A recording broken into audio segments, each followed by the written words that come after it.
নতুন ফিতনা হচ্ছে তাহেরি। এইটারে আবার এদেরকে বলতে হবে তাহিরি লীগ। তাহির লীগের ছত্র ছায়ায় তারা রাজপথে দাঁড়াতে চায়। তারা বিভিন্ন ইস্যুকে কেন্দ্র করে রাজপথে দাঁড়িয়ে বর্তমান সরকারের যে প্রাপ্তিগুলো আছে সেগুলো ম্লান করার পাশাপাশি ভাবমূর্তি ক্ষুণ্ণ করতে চায় এবং বহির্বিশ্বে দেখাতে চায় ডক্টর ইউনূস আসার পরে দেশে শান্তি নাই। কিন্তু ডক্টর ইউনূস এমন একজন ব্যক্তি, যেখানে যায় সেখানে তার হাতটা বলতে হয়, অনেকেই মাহাতির মোহাম্মদকে বলে যে তার হাতটা সোনার হাত, যেখানে হাত দিয়েছে সেখানে স্বর্ণ হয়ে গেছে। তেমনই একজন নেতা আমরা পেয়েছি ডক্টর ইউনূসকে, যেই ডক্টর ইউনূস কাতারে গিয়েছেন, যেখানে সাবেক প্রধানমন্ত্রী শেখ হাসিনা ফ্যাসিবাদের নেত্রী, সে ঋণ করে এসেছিল। কাতারে যে সমস্ত ঋণ সব পরিশোধ করে একেবারে বাংলাদেশকে ঋণ মুক্ত করেছে। আর ঋণ মুক্ত আপনারা জানেন যে শহীদের রক্তের চেয়ে, এই হাদিসটা যদিও অনেকেই বলেছেন জাল জয়ীফ, তারপরেও প্রচলিত যে শহীদের রক্তের চেয়ে ঋণ পরিশোধ করা উত্তম, 1 টাকা ঋণ পরিশোধ করা উত্তম। আসলে সত্য, কারণ বান্দার হক নষ্ট করে আপনি শহীদ হতে পারবেন না। মাথায় রাখতে হবে, আমরা সচেতন থাকতে হবে। দেশ কোনো বর্গীর হাতে আমরা তুলে দেব না। দাদাদের প্রেসক্রিপশনে আর এই বাংলাদেশ চলবে না। মা বোনেরা যেমন রাজপথে ছিল ছাত্র আন্দোলনের সময়, এখনো যদি প্রয়োজন হয় আমার মা বোনদেরকে রাজপথে নামতে হতে পারে। ইসলামী আন্দোলনের কল্যাণে, দিনের কল্যাণে, কোরআনের খেদমতের জন্য যদি রাজপথে থাকতে হয়, মা বোনদেরকেও রাজপথে দাঁড়াতে হতে পারে। জনসংযোগ চলছে, ইসলামী আন্দোলনের ভূমিকা রাখা দরকার, ইসলামী আন্দোলনের সাথে থাকা দরকার। ডক্টর ইউনূসের বিরুদ্ধে ষড়যন্ত্রগুলো রুখে দেওয়া দরকার। ঢাকায় এসে তাহিরি যদি দাঁড়ায়, এই তাহিরিকে ঢাকা থেকে আর ব্রাহ্মণবাড়িয়ায় ফিরে যেতে দেওয়া উচিত হবে না, ওখান থেকে কারারুদ্ধ করা দরকার। কারণ ছাত্র আন্দোলনের বিরুদ্ধে এই তাহেরি অবস্থান নিয়েছিল এবং ছাত্র আন্দোলনের বিরুদ্ধে কথা বলেছিল। সুতরাং যারা ফ্যাসিবাদের পক্ষে কথা বলে তাদের অবস্থান বাংলাদেশে হবে, কিন্তু চুপ থাকতে হবে। জাকারিয়া আলাইহিস সালামের মতো মাথার পর্দে কোরাত চলে যাবে, উক করা যাবে না। উক করলেই তাদের ঘর বাড়ি থাকবে না। প্রভাবশালী কোনো নেতা যদি কখনো কোনো দল চেঞ্জ করে অন্য দলে যায়, সেই দলের ভাবমূর্তি বেড়ে যায়। তো এই জন্যে নেতাদের দল চেঞ্জ করাটাকে মানুষ ফুলের সম্বর্ধনা দেয় বা ফুলের সম্বর্ধনা দিয়ে নেতাদের দল চেঞ্জ করায়। আর সাধারণ মানুষ যদি কেউ দল চেঞ্জ করে, এটা নিয়ে কারো কোনো মাথা ব্যথা হয় না, কারণ জানি সাধারণ মানুষ দিয়ে খুব বেশি উপকৃত হওয়া যায় না। তো এই কারণে একটা প্রভাবশালী লোকের আসলে ইসলামের জন্যও দরকার ছিল, যারা ইসলামের বিরুদ্ধে, বিশ্বনবীর বিরুদ্ধে আন্দোলন করত, বিশ্বনবীকে হত্যার পরিকল্পনা করত, নির্যাতনের স্টিম রোলার চালাতো। আল্লাহর রাসূল সাল্লাল্লাহু আলাইহি সাল্লাম যখন নামাজে দাঁড়াতেন, সিজদায় চলে গেলে উটের মরা পচা নাড়ি বুড়িগুলো মাথার উপরে চাপিয়ে দিতেন, বিশ্বনবীর দম বন্ধ হয়ে যেত। দিনের বেলায় বেরোলে পাথর নিক্ষেপ করত, গায়ে থুতু নিক্ষেপ করত, মানুষকে দেখিয়ে দিত যে পাগল যাচ্ছে, উপহাস করত, ছোট করে দেখত, মক্কার অলিতে গলিতে ঘুরতে দিত না। নবী সাল্লাল্লাহু আলাইহি সাল্লাম রাতের অন্ধকারে বের হতেন, রাতের অন্ধকারে যেয়ে দাওয়াত দিতেন। এই পরিস্থিতিতে আল্লাহ রাসূল বললেন, হে রব, তুমি যদি আমাদের মধ্যে, ইসলামের মধ্যে, দ্বীনের মধ্যে দাখিল করে দিতে আবু জাহেল, আবু লাহাব, উতবা, সাইবা, মুগীরা কিংবা ওমরের মতো কোনো ব্যক্তিকে। আল্লাহ রাসূল দোয়া করেছেন এবং সেই দোয়া আগের দিন, আগের রাতে করেছেন। পরের দিন সিদ্ধান্ত হয়েছে বিশ্বনবীর মাথাকে কাটতে যাবে। কে পারবে হত্যা করতে? ওমর রাদিয়াল্লাহু তাআলা আনহু তরবারি বের করে বললেন, এই কাজটা আমার দ্বারা সম্ভব।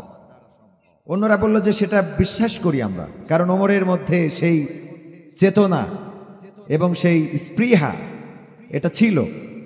ওমর রাদিয়াল্লাহু তাআলা আনহু ছুটলেন আল্লাহর নবীকে হত্যা করার জন্য। পথিমধ্যে ইবনে নাইমের সাথে দেখা। ইবনে নাইম বললেন, কোথায় যাও?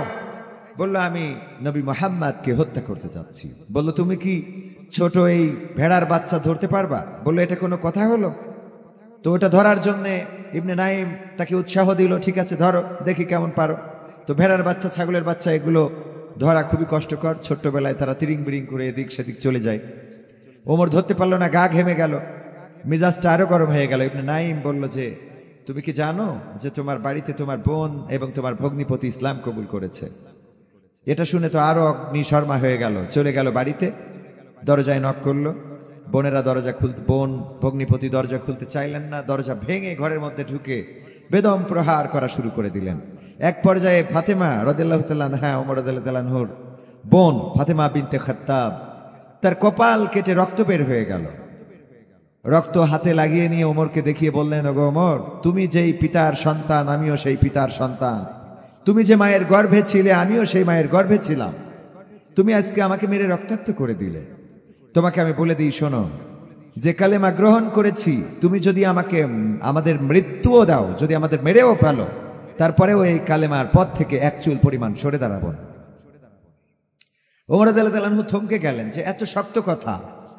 বোনকে বললেন, বোন, কি পড়ছিলে, কি এমন বাণী যেটা একবার ধারণ করার পরে সেখান থেকে আর ব্যাক করা যায় না, ইউটার্ন করা যায় না? বলল, তুমি পবিত্র হয়ে আসো, তোমাকেও শোনাবো। ওমর রাদিয়াল্লাহু আনহু পবিত্র হয়ে আসলেন, শোনালেন, কোরআন শুনলেন, তারপরে ছুটলেন বিশ্ব নবী যেখানে আছেন সেখানে। সাহাবীরা খবর পেয়ে ঘিরে ধরেছেন যে এখন ওমর আসছে মাথা কাটার জন্যে।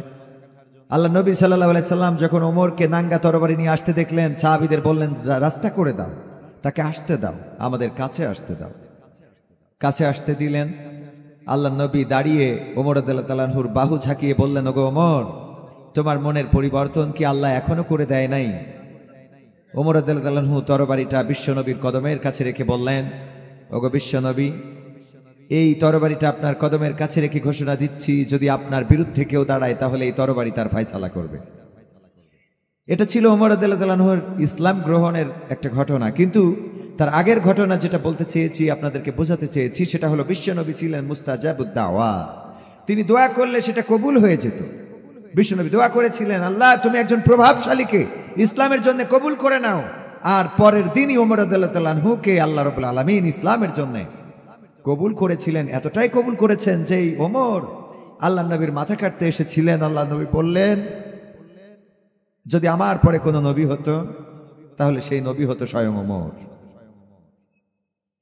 কত বড় প্রাপ্তি, কত বড় অর্জন!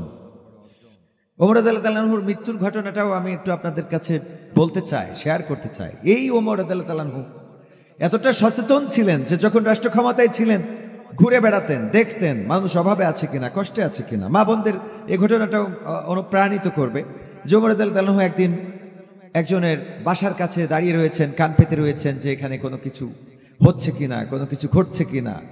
হঠাৎ কথোপকথন শুনতে পাইলেন। একজন মা সন্তানকে ডেকে বলছেন, ওগো আমার কন্যা, তাড়াতাড়ি করে ওঠো। বলতেছে, কেন মা? উঠে শিগগিরই দুধে পানি মিশাও, কারণ দিন হয়ে গেলে, সকাল হয়ে গেলে ওমরের সেনাবাহিনী, ওমরের আইন প্রশাসনের লোক তারা ছড়িয়ে পড়বে এবং তাদের সামনে তুমি পানি মিশাতে পারবা না।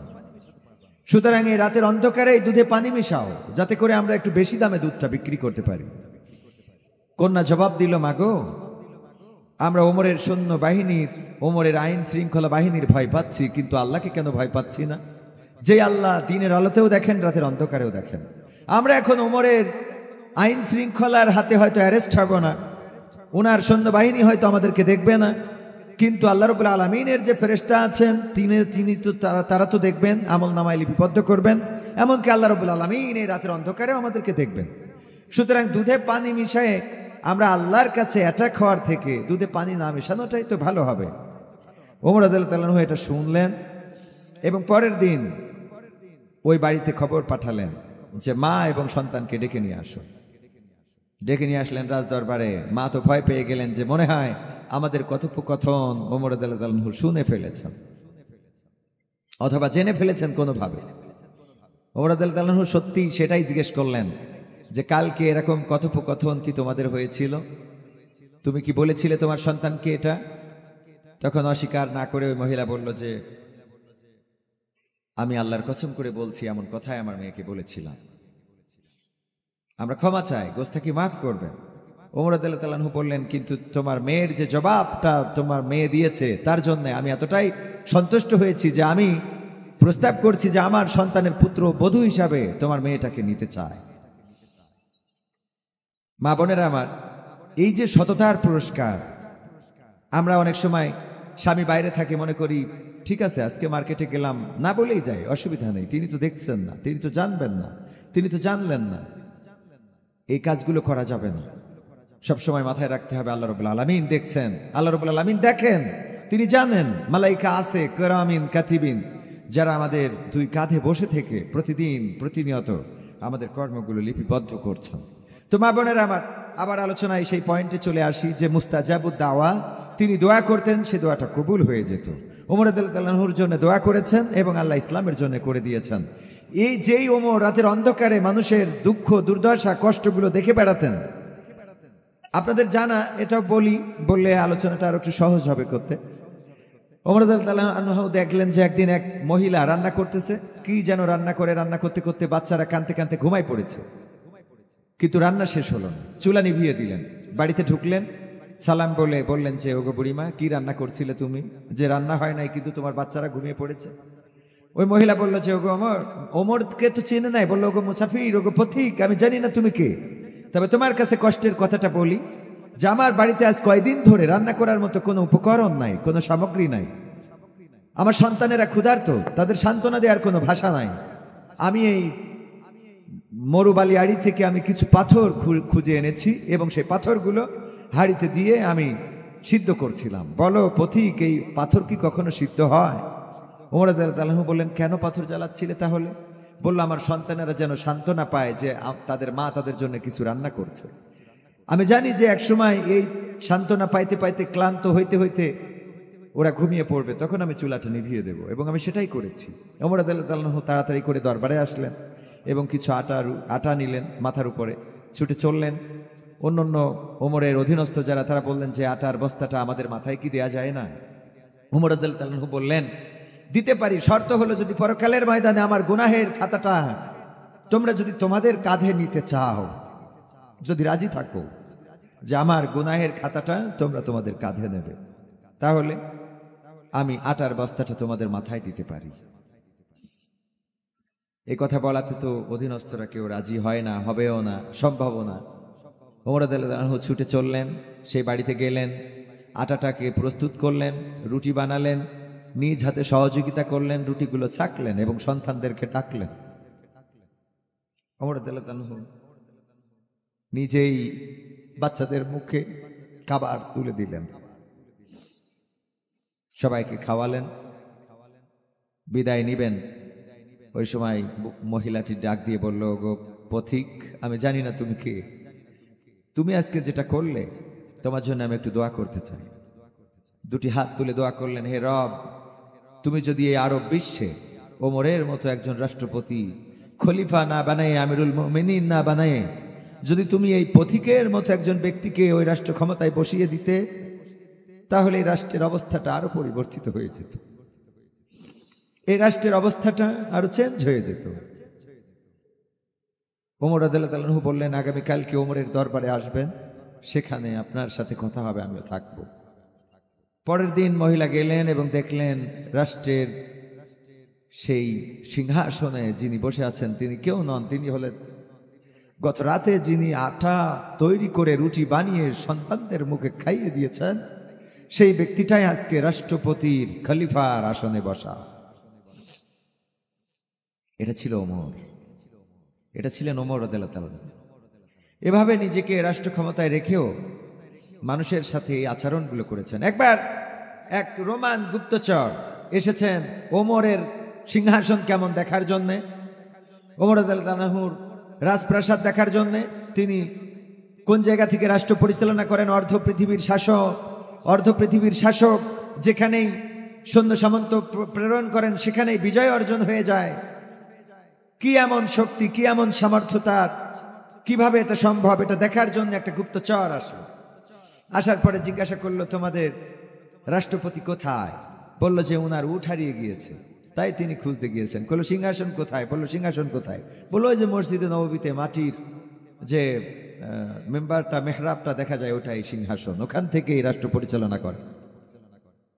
খুঁটি ছিল খাজুর গাছের আর চাল ছিল খাজুর পাতা, মাটির তখ্তে বসে শাসন করেছেন অর্ধজাহান ওমর রাদিয়াল্লাহু আনহু। বললেন তিনি উট হারিয়ে গিয়েছে, নিজের উট নিজে খুঁজতে গিয়েছেন, তো কয় এটা কে খুঁজে দেবে? তার তো নিজস্ব কোনো গোলাম নাই যে সেই গোলাম দিয়ে তার উট খুঁজতে পাঠাবেন। বলল কোন দিকে গিয়েছে? দেখিয়ে দিল এদিকে।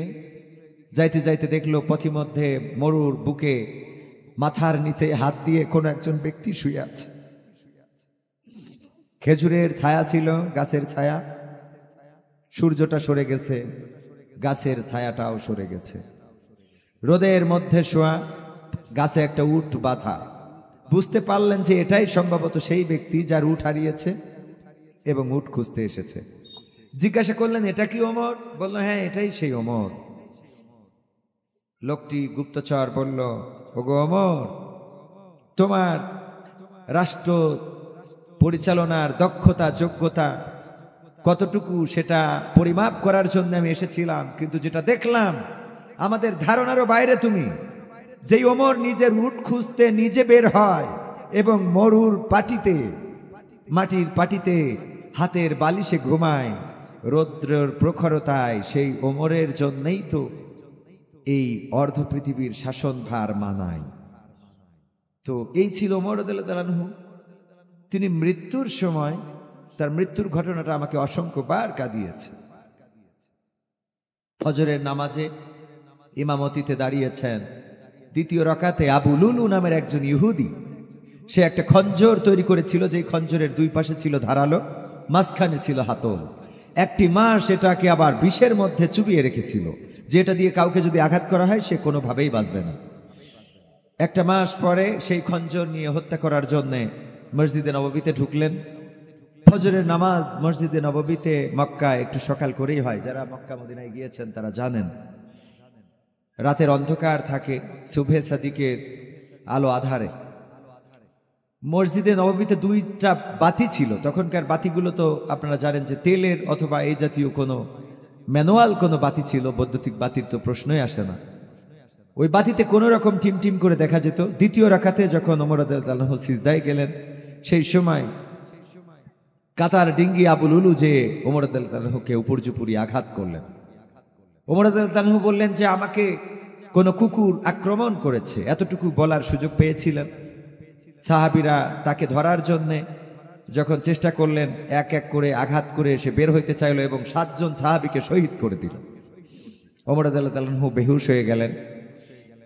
পরবর্তীতে আপনারা জানেন হয়তো যে ওমর রাদিয়াল্লাহু আনহুর পেটে এতটাই আঘাত হয়েছিল যে ভুঁড়িটা ছিদ্র হয়ে গিয়েছিল, যা পান করতেন সেটা বের হয়ে যেত। ওমর রাদিয়াল্লাহু আনহুর সন্তান তার রুমাল দিয়ে, তার পাগড়ি দিয়ে ওমর রাদিয়াল্লাহু আনহুর পেটটা বাঁধলেন এবং বাড়িতে নিয়ে গেলেন, সেবা শুশ্রূষা করলেন। যখন হুঁশ ফিরে পাইলেন তখন বললেন, তোমরা আমাকে পানি দাও। চিন্তা করলেন হয়তো পানি পান করবেন, কিন্তু না, তিনি পানি দিয়ে উজু করলেন এবং বললেন, আমার নামাজটা কমপ্লিট হয়েছিল না, তোমরা কি নামাজ পড়ে নিয়েছো? সাহাবীরা বললেন, ওগো ওমর, আমরা পরবর্তীতে নামাজ আদায় করে নিয়েছি।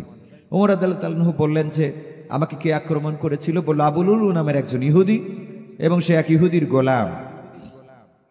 বলল, শুকরিয়া সেই রবের যে আমি অন্তত মুসলমানের হাতে নিহত হই নাই, আমি মুসলমানের হাতে শহীদ হচ্ছি না, নিহত হচ্ছি না। যে হাকিম ছিল সে যখন দেখলো দুধ পান করাইলে পেট দিয়ে গড়িয়ে পড়ে, বের হয়ে যায়, তখন এসে বলল যে আমার হাতে আর কোনো অপশন নাই, শুধুমাত্র এতটুকু বলা ছাড়া। আমাদের দেশে যেমন ডাক্তার বলে যে আই এম সরি, বুঝে নেয় যে এটাকে আর ফেরানো সম্ভব হবে না। ওমর রাদিয়াল্লাহু আনহু সন্তানকে ডাক দিয়ে বললেন, তুমি একটু আবু হুজাইফাকে ডেকে নিয়ে আসো। হুজাইফা রাদিয়াল্লাহু আনহুকে ডেকে নিয়ে আসা হলো। ওমর রাদিয়াল্লাহু আনহু বললেন, ওগো হুজাইফা, বিশ্ব নবী সাল্লাল্লাহু আলাইহি সাল্লাম তোমার কাছে মুনাফিকদের লিস্ট করে দিয়েছেন, 100 জনের বা 100 জনেরও অধিক মানুষের তালিকা, যে মদিনায় কারা মুনাফিক। ওই লিস্টে কি আমি ওমরের নামটা কি আছে? আবু হুজাইফা বলতে পারো? বলা যাবে? মুনাফিকের লিস্টে কি আমার নাম আছে? এটা চিন্তা করা যায়? যে ওমর ইসলামের জন্য নিবেদিত প্রাণ, বিশ্বনবী বলেছেন আমার পরে যদি কোনো নবী হতেন সেই নবী হতেন স্বয়ং ওমর। জান্নাতের 10 জন সুসংবাদ প্রাপ্ত সাহাবীর মধ্যে দ্বিতীয়তম ব্যক্তি হলেন ওমর। আর সেই ওমর খুঁজছেন যে মুনাফিকের লিস্টে আমার নাম আছে কিনা। আবু হুজাইফাকে বললেন, হুজাইফা, আমার নামটা আছে কিনা, এই জীবন মৃত্যুর সন্ধিকোণে হয়তো কিছুক্ষণ পরে চলে যেতে হবে, যদি এতটুকু জেনে মরতে পারতাম। আবু হুজাইফা বললেন, এটা সিক্রেট একটা বিষয়, বিশ্বনবী কার নাম আছে এটা আমাকে পড়ে শোনাতে বলে নাই, এই অনুমতি দেয় নাই। তবে আমি আপনাকে এতটুকু আশ্বস্ত করতে পারি যে নামগুলো লেখা আছে সেখানে ওমর নামের কোন ব্যক্তির নাম আমি এখন পর্যন্ত দেখি নাই। ওমর রাদিয়াল্লাহু আনহু বললেন, সন্তানকে ডাক দিয়ে যাও, আয়েশার কাছে। আম্মা আয়েশাকে ডাক দিয়ে বলবা ওমর রাদিয়াল্লাহু তাআলা সালাম বলেছে। এটা বলবা না যে আমিরুল মুমিনিন বলেছে, এটা বলবা না যে খলিফা বলেছে, বলবা ওমর বলেছে আপনাকে সালাম। আর বলবা যে বিশ্ব নবী যেখানে ঘুমায়, আবু বকর যেখানে ঘুমায়, ওইখানে যে জায়গাটুকু আছে ওখানে আমার কবরটা যদি দেওয়ার অনুমতি আম্মা আয়েশা দিতেন, তাহলে আমি রাসূলের পাশে ওখানে শায়িত হতাম। আম্মা আয়েশা রাদিয়াল্লাহু তাআলা আনহার কাছে গেলেন সন্তান, এবং যে বললেন ওমর আপনাকে সালাম বলেছে, এবং যেখানে বিশ্বনবী ঘুমায়, আবু বকর রাদিয়াল্লাহু তাআলা ঘুমায়, শায়িত আছে, রওজার পাশেই ওমর রাদিয়াল্লাহু তাআলা তিনি একটু কবরের মাটি আপনার কাছে ফরিয়াদ করেছেন, যদি এখানে কবর দিতে দিতেন। আম্মা আয়েশা বললেন আমার আশা ছিল, স্বপ্ন ছিল যে আমি আমার স্বামীর কবরের পাশে এবং আমার বাবার কবরের পাশে ঘুমাবো। আবু বকর আমার বাবা এবং রাসূল সাল্লাল্লাহু আলাইহি সাল্লাম আমার স্বামী, আমি সেখানে ঘুমাতে চেয়েছিলাম। কিন্তু ওমর যেহেতু জায়গাটার দাবি করেছে, সুতরাং ইসলামের জন্য ওমরের ভূমিকা অনেক বেশি, আর তাই আমি ওমরের জন্য আমার ওমর রাদিয়াল্লাহু তাআলা আনহু এখানেই শেষ করলেন না। তিনি মৃত্যুর পূর্বে আবার ওসিয়াত করলেন, হে আমার সন্তান, আমি মারা যাওয়ার পরে আমার কাফন পরানোর শেষে, জানাজা শেষে আমার লাশটাকে আবার আম্মা আয়েশার দরজার কাছে নিয়ে যাবা এবং বলবা যে ওমরের লাশটা আপনার দরজার সামনে, আপনি যদি অনুমতি দেন তাহলে এইখানে কবর দেওয়া হবে, যদি না দেন তাহলে সাধারণ মানুষের কাতারে ওমরকে কবরস্থ করা হবে। কারণ আমি বেঁচে থাকতে আমাকে খুশি করতে হয়তো বলে থাকতে পারে, আমি মারা যাওয়ার পরে যদি তার মানসিকতা চেঞ্জ হয়, তো এই জন্যে আর একটা বার আমি মৃত্যুর পরে তার বাসার সামনে লাশটাকে রাখবা এবং বলবা যে ওমরের লাশ এখন আপনার বাড়ির দরজায়, যদি অনুমতি দেন তাহলে এখানে কবরস্থ হবে, না হলে জান্নাতুল বাকিতে কবর হবে। আম্মা আয়েশা রাদিয়াল্লাহু তাআলা আনহার কাছে নিয়ে যাওয়া হলো লাশ, এবং তিনি বললেন যে যেটা আগেও বলেছি সেটা এখন। আপনারা যারা হজে গিয়েছেন তারা কবরগুলো দেখার সুযোগ পাইলে দেখবেন 3টা কবর ওখানে রয়েছে, যতটুকু দেখা যায়।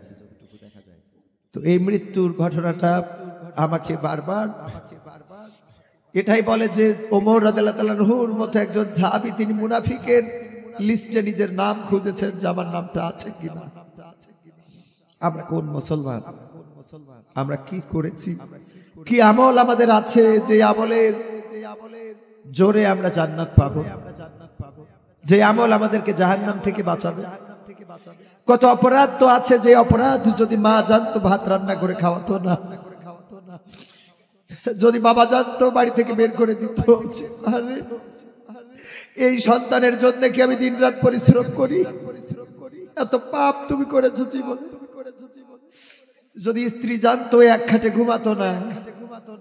মা বোনেরা যারা আছেন, আপনার অপরাধ যদি স্বামী জেনে যেত আপনাকে স্ত্রীর স্বীকৃতিটাই দিত না, এমন অনেক অপরাধ আছে। আপনাকে স্বামীর স্বীকৃতি দিত না, সন্তানেরা মা বলে ডাকতো না যে আমার মা এত পাপী, এত অপরাধী, এই কাজ আমার মা করেন, এই অপরাধ, এই পাপ, এই গুনাহ আমার মায়ের জীবনে আছে।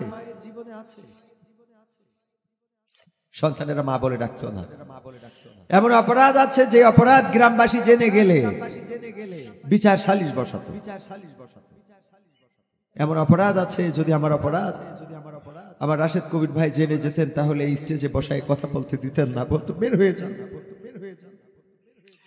আল্লাহ জানেন, আল্লাহ জানেন আমাদের অপরাধ কত পাপী আমরা, জেনে না জেনে, ইচ্ছায় অনিচ্ছায়, প্রয়োজনে অপ্রয়োজনে কত অপরাধ আমরা করছি প্রতিনিয়ত। মা বোনেরা আমার, আমি সুর দিয়ে ওয়াজ করব না আজকে আপনাদের, সুর দিয়ে তো কত ওয়াজই করি, শুধুমাত্র আপনাদের হার্ট টাচ করে কিছু কথা বলতে চাই, যেটা আমার অনুভূতি, যেটা আমাকে কাঁদায়, যেটা আমাকে ভাবায়, যেটা আমাকে চিন্তায় ফেলে দেয়, যেটা আমাকে দুশ্চিন্তাগ্রস্ত করে।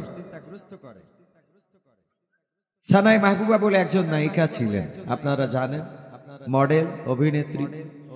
করোনাকালীন সময়ে তিনি তওবা করলেন এবং বললেন যে আমি আর সিনেমা জগতে বা মডেলিং জগতে আমি আর কাজ করব না। সাংবাদিকেরা জিজ্ঞাসা করলো, কেন? আপনি তো নিজের ফিগারটাকে ঠিক রাখার জন্য অস্ত্রোপচার পর্যন্ত করেছেন, সার্জারি করেছেন, প্লাস্টিক সার্জারি করিয়ে নিয়েছেন। সেই মানুষটা কেন এই জায়গাটা ছেড়ে দিবে? বললো যে এই জায়গাটা ছেড়ে দিতে চাই এই জন্যে, করোনাকালীন সময়ে যখন আমি অক্সিজেনের অভাবে ভুগছিলাম, এত বাতাস পৃথিবীতে, কিন্তু আমার বাতাসটা সংকীর্ণ হয়ে গিয়েছিল। চিন্তা করলাম যদি আজকে মারা যায় তাহলে আমার এই রূপ, সৌন্দর্য, চেহারা, আমার এই প্লাস্টিক সার্জারি তো কোনো কাজে আসলো না। আমি কবরে কি জবাব দেব ফেরেশতার কাছে? কি আছে আমার যেটা শো করব, যেটা শো করে বলবো যে এই আছে আমার? তো যেহেতু মারা যাওয়া লাগবে, সুতরাং আমি এই জায়গাটাকে বিদায় জানিয়েছি, বিদায় বলেছি। একটু চিন্তা করেন তো, আমার ডানে বামে যারা আছে, সামনে পিছনে, আমার মা বোনেরা যারা রয়েছেন পর্দার অন্তরালে, আজকে যদি আল্লাহ আমাদের না করুন, যদি মৃত্যু দেন, কালকে কি নিয়ে আল্লাহর কাছে দাঁড়াবো? একটু চিন্তা করেন তো। গত রাতের কি ইবাদতটা আছে, গত দিনের কি ইবাদতটা আমাদের আছে, অথচ আল্লাহ বললেন ইয়া আইয়ুহাল্লাযীনা আমানুত্তাকুল্লাহ হাক্কা তুকাতিহি ওয়া লা তামুতুন্না ইল্লা ওয়া আনতুম মুসলিমুন। ওগো ঈমানদারেরা, আল্লাহকে ভয় করো যথাযথভাবে, যেমন ভয় করা উচিত। আর ততক্ষণ পর্যন্ত মৃত্যুবরণ করো না যতক্ষণ পর্যন্ত না পূর্ণ আত্মসমর্পণকারী হতে পারো। চিন্তা করে দেখেন তো, আমরা কি আল্লাহকে যথাযথভাবে ভয় করি? আল্লাহর ভয়ে যদি ভীত থাকতাম তাহলে কি আজকে মার্কেটগুলোতে আমার মা বোনদের দিয়ে মার্কেটগুলো সয়লাভ থাকতো, বাজারগুলো ভরপুর, মা বোনদের পদচারণায় মুখরিত হয়, দোকানপাট, হাট, মাঠ, ঘাট। যে নারীদের উচ্চস্বরে কথা বলা নিষেধ, সেই নারীদের টিকটক, ফেসবুকের ভিডিওগুলো দেখলে, রিলসের ভিডিওগুলো দেখলে অনেক যুবক বিপথগামী হয়ে যায়। চিন্তা কি করেন কখনো যে যেই ভিডিওটা আপনি আজকে করে রাখলেন, আপনি মারা যাবেন কিন্তু আপনার ভিডিওটা চলতে থাকবে মানুষের সামনে, মানুষের কাছে? চিন্তা কি করেছেন কখনো? এটার কৈফিয়ত কি দিবেন? এটার কি জবাব দিবেন? ছেলে বন্ধু, মেয়ে বন্ধু, এখন এগুলো ওপেন সিক্রেট, এগুলোকে কেউ কিছু মনেই করে না। আগে গোপন, মানুষ চিন্তা করতো এটা খারাপ দেখা যায়। এখন যে কোনো মানুষের বাইকের পিছনে চড়া, যে কোনো মানুষের হাত ধরে হাঁটা, যে কোনো মানুষের সাথে গল্প করা, যে কোনো মানুষের সাথে পার্কে যাওয়া, কক্সবাজারে যেয়ে বৃষ্টিতে বা সেই সাগরের পানিতে ভেজা, অথবা বৃষ্টিতে নিজেদেরকে বিলিয়ে দেয়া, এগুলো এখন একেবারে ওপেন সিক্রেট। এগুলো আর মানে সিক্রেট নাই, ওপেন করে ফেলেছি আমরা। এগুলোকে আমরা কিছুই মনে করি না। মা বোনেরা আমার, রূপের এই সৌন্দর্য, চেহারার এই গণম, আপনার এই সুন্দর চেহারা, এটা থাকবে না যদি শুধুমাত্র ক্যান্সার হয়, শুধুমাত্র ক্যান্সার হয়, তাহলে আপনি সুস্থ হওয়ার আগেই নিজেই অসুস্থ হয়ে যাবেন, আপনার সব সৌন্দর্য নষ্ট হয়ে যাবে। যদি ক্যান্সারে মারা নাও যান, শুধুমাত্র দুশ্চিন্তায় আপনি শেষ হয়ে যাবেন। আমার স্ত্রীর সিক্রেট বিষয় যে একটা গুটি হয়েছে, গত 2 দিন আগে আমাকে বলতেছে আমি ভয় পাচ্ছি। গতকালকে দুপুরবেলা বললাম আমি আছি, ভয়ের তো কিছু নাই। ও কান্না করা শুরু করে দিল, মনে করেই নিচ্ছে হয়তো বড় ধরনের কোনো রোগ হয়ে বসতে পারে। আমি বললাম যে আল্লাহ তো আছেন, মৃত্যু যতক্ষণ পর্যন্ত সময় না হবে, আল্লাহ ততক্ষণ পর্যন্ত মৃত্যুর ফেরেশতা আমাদের মাথার কাছে পাঠাবে না। আমি বললাম কত অসুস্থ মানুষ বেঁচে আছে হাসপাতালের বিছানায়, আর কত সুস্থ মানুষ হঠাৎ করে স্ট্রোক করে মারা যায়, অ্যাক্সিডেন্ট করে মারা যায়। সুস্থ মানুষ চায়ের দোকানে বসে আছে, হঠাৎ করে দোকানের চালি থেকে বা বসার বেঞ্চ থেকে পড়ে যেয়ে মারা যায়। বাড়ি থেকে বের হয়েছে সুস্থ মানুষ, লাশ বাড়িতে ফিরে আসে। অথচ কত অসুস্থ মানুষ হাসপাতালের বিছানায় মৃত্যুকে ডাকে যে আল্লাহ তুমি আজরাইলকে পাঠাও, মালাকুল মাউতকে পাঠাও। আর এই পৃথিবী ভালো লাগছে না, চলে যেতে মনে চায়, কিন্তু আল্লাহ সময় হয় নাই, তাই তাকে ডেকে নিচ্ছেন না। মা বোনেরা, তো আমি যে আলোচনা দিয়ে শুরু করেছিলাম, রাসূলের হাদিসটা শোনাচ্ছিলাম যে সাল্লাল্লাহু আলাইহি ওয়াসাল্লাম আমাদের বলতে হবে যখন বিশ্ব নবীর নাম শুনবো তখন। তবে একটা মজলিসে একবার বললে হক আদায় হয়ে যাবে, বারবার বলা উত্তম। দ্বিতীয় কথা হলো, আল্লাহ রাসূল দ্বিতীয়বার আমিন বললেন এই জন্যে, জিবরিল আলাইহিস সালাম বললেন সেও যেন ধ্বংস হয় যে পৃথিবীর পরে পিতা এবং মাতাকে পেয়েছে কিন্তু জান্নাত অর্জন করে নিতে পারে নাই, সেও যেন ধ্বংস হয়ে যায়। আল্লাহ রাসূল বলেছেন আমিন। পিতা মাতাকে আমরা পৃথিবীতে পাইলাম, কিন্তু পিতামাতার খেদমত করে জান্নাত অর্জন করে নিতে পারলাম না, এমন হতভাগ্য, এমন দুর্ভাগা সন্তান আর হতে পারে না। এজন্য পিতামাতাকে খেদমত করে আল্লাহ রাসূল বলেছেন মায়ের পায়ের নিচে জান্নাত।